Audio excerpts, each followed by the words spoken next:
బీఆర్ఎస్కు big shock. కాంగ్రెస్లో చేరిన బీఆర్ఎస్ పెద్దపల్లి ఎంపీ వెంకటేష్ నేత కాంగ్రెస్ పార్టీలో చేరిన అనంతరం ఆ పార్టీ అధ్యక్షుడు మల్లికార్జున ఖర్గేను కలిసిన పెద్దపల్లి ఎంపీ వెంకటేష్ నేత.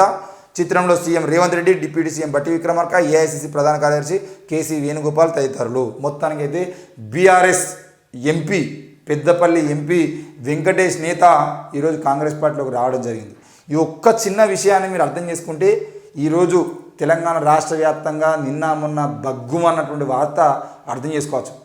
మరి ఏది పెద్దపల్లి నేత వెంకటేష్ నేత ఎవరైతే ఉన్నారో ఎంపీగా ఉన్నటువంటి వెంకటేష్ నేత ఈరోజు ఆయన బీఆర్ఎస్ ఎంపీ. మరి బీఆర్ఎస్ ఎంపీ కాంగ్రెస్లోకి ఎందుకు పోయిండు? ఈయన పోయేదానికన్నా 24 గంటల ముందు రేవంత్ రెడ్డి మీద మరి బాల్క సుమన్ ఎందుకు కామెంట్లు చేసిండు, చెప్పు చూపించిండు?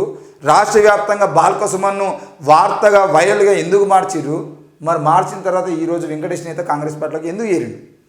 ఈ విషయాన్ని కరెక్ట్గా అర్థం చేసుకునేదంటే రేపు రోజున పెద్దపల్లి రాజకీయాలు ఎట్లా ఉండబోతున్నాయి అనేది మనకు అర్థమవుతుంది.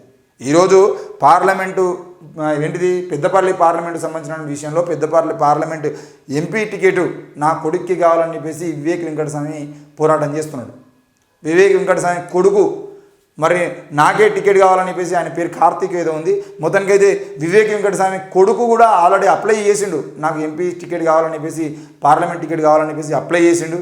మరి ఎక్కడ ఒకవేళ వివేక్ వెంకటస్వామి కొడుక్కి కనుక టికెట్ వస్తే సీనియర్లం కాదని వివేక్ వెంకటస్వామి కనుక అవసరమైతే పైసలు ఇచ్చైనా కొనుగోలు చేస్తే మరి రానున్న రోజుల్లో ఆ ఎంపీ టికెట్ కనుక ఆయనకి ఇస్తే ఆయన గెలుస్తాడు.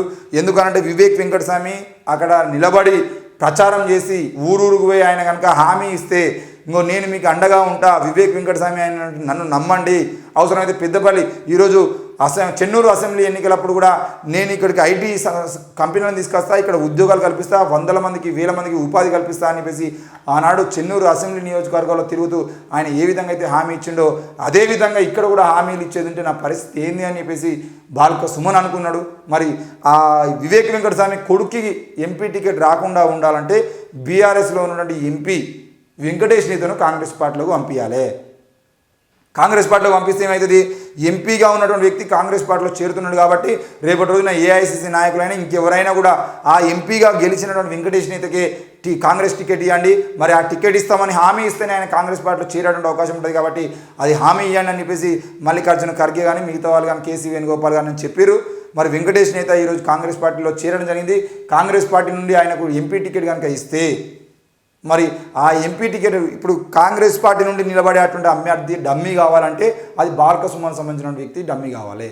కాబట్టి ఆయననే ఈరోజు తీసుకురావడం జరిగింది. మరి వైరల్గా అంటే రేవంత్ రెడ్డికి చెప్పు చూపించి ఆ చెప్పు చూపించిన వార్త అప్పటికప్పుడు నిజానికి ఆ సమావేశాలన్నీ కూడా పార్లమెంట్ సమావేశాలు, అసెంబ్లీ సమావేశాలు ఇవన్నీ కూడా వాళ్ళకు వాళ్ళే మాట్లాడుకొని వాళ్ళకు వాళ్ళే లోపల మాట్లాడుకొని కేవలం అనేది న్యూస్ మాత్రమే ప్రజలకు ఇస్తున్నారు.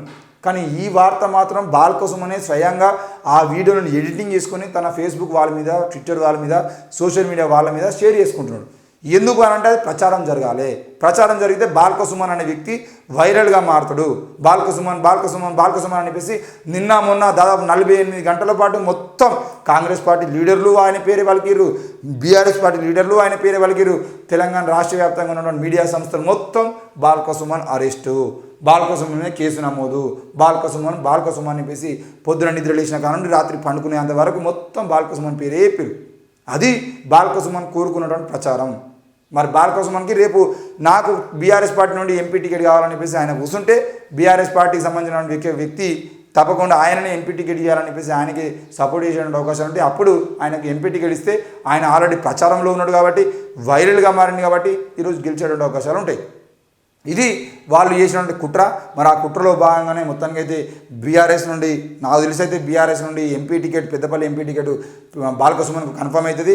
ఇప్పుడు వెంకటేష్ నేత కన్ఫర్మ్ అయ్యిందంటే వెంకటేష్ నేత డమ్మీ అయి ఓడిపోయినా లేదు అని అంటే బాల్క సుమన్ గెలిచినా కూడా బీఆర్ఎస్కే లాభం. ఒకవేళ అయినా కాంగ్రెస్ నుండి గెలిచినా కూడా మళ్ళీ బీఆర్ఎస్ పార్టీ అవసరమైతే ఇది ఆయన చేసినటువంటి మరి తెలంగాణ రాష్ట్ర వ్యాప్తంగా బాల్క సుమన్ పేరును అంత హైలైట్ చేసారు. ఎందుకనంటే ఇదే వార్త. ఇక బెదిరేది లేదు, నన్ను మా పార్టీని టచ్ చేయడం సీఎం కాదు ఎవరి వల్ల కాదు అని చెప్పేసి కేసీఆర్ అంటున్నాడు. మరి కేంద్ర మంత్రి బెదిరింపులకి భయపడలేదు. రేవంత్ కంటే హేమీలు ఎందరినో ఎదుర్కొన్న చరిత్ర మాది. కృష్ణా జలాలపై తెలంగాణ హక్కుల కోసం ఎంతవరకైనా పోరాడతాం. 13న నల్గొండలో భారీ బహిరంగ సభ. బీఆర్ఎస్ పార్టీ అధినేత మాజీ సీఎం కేసీఆర్. సీఎం రేవంత్ ఉడత బెదిరింపులకు భయపడేది లేదు. కొత్త సీఎం నన్ను బీఆర్ఎస్ను వ్యక్తిగతంగా విమర్శిస్తున్నారు. నన్ను నా పార్టీని టచ్ చేయడం ఈ సీఎం వల్ల కాదు. తెలంగాణ కోసం కేసీఆర్ ఏనాడు వెనక్కిపోడు. రేవంత్ కంటే హేమీలను ఎందరినో ఎదుర్కొన్న చరిత్ర నాది. 10 ఏళ్ళు తెలంగాణను కాపాడుకున్నాం. ఇప్పుడు కాంగ్రెస్ వాళ్ళు రాష్ట్రాన్ని పరాయి పాలు చేస్తున్నారని చెప్పేసి మరి మాజీ ముఖ్యమంత్రి కేసీఆర్ అంటున్నాడు. మరి మాజీ ముఖ్యమంత్రి కాదు, ఈ రోజుకి చాలామంది కూడా కేసీఆర్ గురించి మాట్లాడుకుంటూ మధ్యలో ఏం చెప్పానో అర్థం కాక తెలంగాణ ముఖ్యమంత్రి కేసీఆర్ అని కలవరిస్తున్నారు. అంటే అలవాటు పడిపోయారు, 10 ఏళ్ల పాటు అలవాటు అయిపోయినటువంటి పానాలు కాబట్టి తిట్టి సీఎం కేసీఆర్ అంటున్నాడు. సీఎం రేవంత్ అనే మాట నోటికి వెళ్తలేదు. మరి ఏది ఏమైనా కూడా కేసీఆర్ మాత్రం బెదిరేది లేదు, భయపడేది లేదు. తెలంగాణ ఉద్యమం జరుగుతున్నప్పుడే కేంద్ర మంత్రులు భయపడితేనే భయపడలేదు నేను, ఈ రేవంత్ రెడ్డి అన్న ముఖ్యమంత్రి పెద్ద లెక్కన నాకు అని చెప్పేసి మాట్లాడుతున్నాడు. ఏది ఏమైనా కేసీఆర్ అయితే భయపడేటోడు కాదు. తెలంగాణ ఉద్యమాన్ని ఆ రోజు ఉవ్వెత్తున ఎగుస్తున్నప్పుడు ఆ ఉద్యమానికి సంబంధించిన విషయంలో ముందుండి నడిపించిన నాయకుడిగా కేసీఆర్కి పేరుంది. ఈరోజు విమర్శ చేస్తున్నటువంటి వాళ్ళు ఎంతోమంది, వాళ్ళు ప్రొఫెసర్లే కానివ్వండి, ఉద్యమకారులు ఎవరైనా కానివ్వండి, కేసీఆర్ విమర్శ చేస్తున్న వాళ్ళందరూ కూడా ఆనాడు తెలంగాణ ఉద్యమంలో కేసీఆర్తో నడిచిన వాళ్ళే.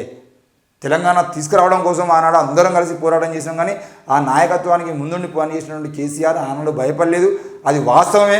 మరి కేసీఆర్ ఈరోజు భయపడడం గురించి కాదు, మీరు చేసిన మోసాలు ఏవైతే ఉన్నాయో, మీ పక్కన కూర్చున్న నాయకులు ఎవరైతే ఉన్నారో వీళ్ళు నియోజకవర్గాలు చేసినటువంటి అభివృద్ధి కన్నా అరాచకాలు ఎక్కువ.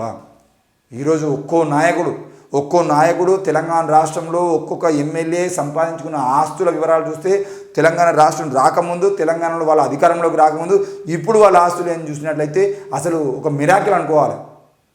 అవసరమైతే గిన్నిస్ బుక్ ఆఫ్ రికార్డులో కూడా వాళ్ళ పేర్లు ఎక్కించినటువంటి గొప్పగా వాళ్ళు అభివృద్ధి చెందిరు. మరి అసలు అంతెందుకండి, వాళ్ళ కల్వకుంట్ల కుటుంబానికి సంబంధించిన వాళ్ళనే టీవీ ఇంటర్వ్యూలో కూర్చోబెట్టి మీకు 30 లక్షల వాచ్ ఎక్కడ నుండి వచ్చిందని అడిగితే సమాధానం చెప్పలేని పరిస్థితి ఉంది. మరి తెలంగాణ రాష్ట్రం తెచ్చుకున్న తర్వాత తెలంగాణ రాష్ట్రం అభివృద్ధి చెందిందా, కేవలం మీ పార్టీ అభివృద్ధి, మీ పార్టీ నాయకుల అభివృద్ధి చెందిందా కూడా కేసీఆర్ చూసుకోవాల్సిన అవసరం ఉంది. ఈరోజు మీ పార్టీ అధికారంలోకి వెళ్ళి కిందికి పోవడానికి ప్రధాన కారణం మీ ఎమ్మెల్యేలు, మీ మినిస్టర్లు, మీ ఎంపీలు అనే విషయాన్ని కూడా మీరు గమనించాలి. ఆ విషయాన్ని కూడా గుర్తుపెట్టుకోవాలని చెప్పేసి కోరుతా ఉన్నాం.